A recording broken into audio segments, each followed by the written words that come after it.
In this video, I'll show you how to recover a deleted activity on Strava. It's super simple. If you accidentally deleted one of your activities, the first thing you should do is check your email. Strava usually sends a confirmation email after every recorded GPS activity. That email may contain a link to your activity or details you can use to manually recreate it. If that doesn't work, the next option is to contact Strava support. Go to the Strava website, scroll down, and click on Help and Support.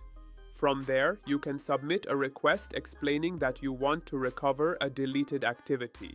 You can also check directly in the Strava app. Tap the three dots in the top right corner, then go to My Activities. Select Recently Deleted, and you'll see all the activities you've removed. And that's it. By following these steps, you can easily recover your deleted activity on Strava. Don't forget to like this video and subscribe for more quick tutorials.